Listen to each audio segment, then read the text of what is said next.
India proudly bought those shiny new Rafale fighter jets from France, spending a whopping $9 billion for just 36 jets, all in the name of gaining air superiority over Pakistan and possibly competing with China. India wanted to ensure no Pakistani plane could even think about challenging them. But guess what? One missile, just one missile, could shatter that $9 billion dream to pieces. And that missile is China's PL-15, now in the hands of the Pakistan Air Force.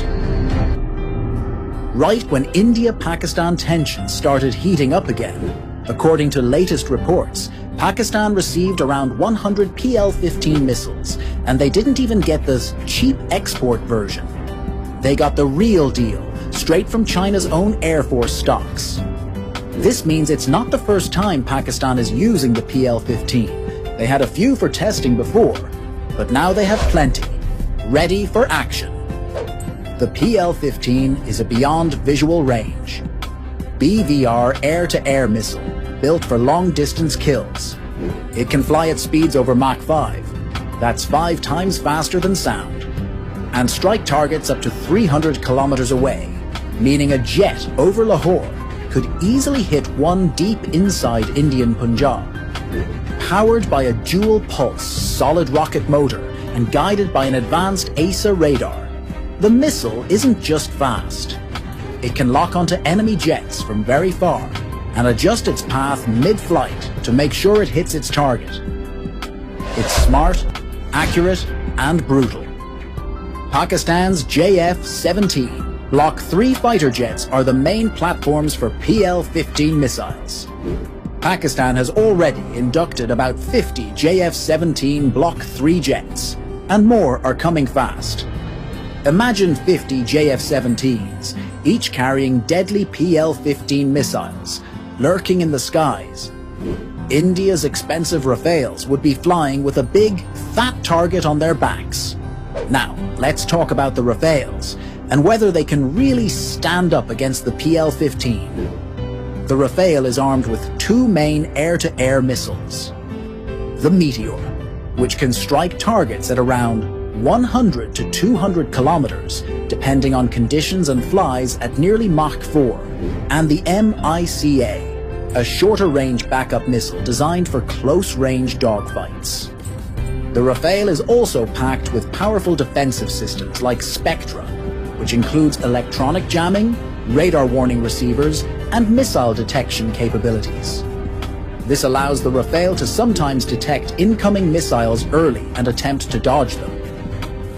When it comes to radars, the JF-17 Block 3 radar can detect enemy aircraft at about 170 to 200 kilometers, while the Rafale's radar can spot targets at around 200 to 250 kilometers, depending on altitude and target size.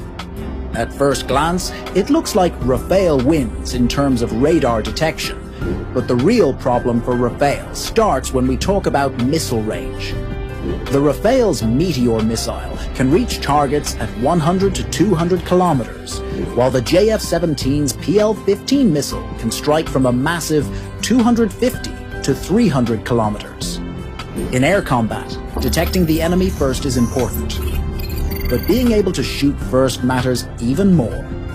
Even though the JF-17's radar can spot enemies up to 200 kilometers, slightly less than Rafale's 250 kilometers, it doesn't need to detect the Rafale itself at extreme distances. It can get targeting information from AWACS, early warning aircraft, or ground radar networks, lock the missile with external help, and launch the PL-15 from far away. Even if the Rafale spots the JF-17 first, the JF-17's PL-15 can fire much earlier and can shoot down the Rafale before it even has a chance to fire back. The PL-15 also wins in speed, flying at Mach 5, while the Meteor reaches Mach 4.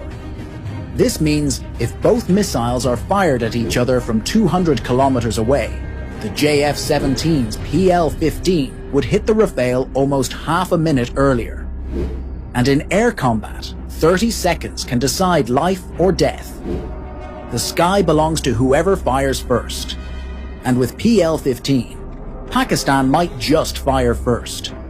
Pakistan's new PL-15 missiles have just changed the entire game. Imagine losing one or two $125 million Rafale jets to a $30 million JF-17 carrying a Chinese missile. It would be a total disaster for India's $9 billion plan.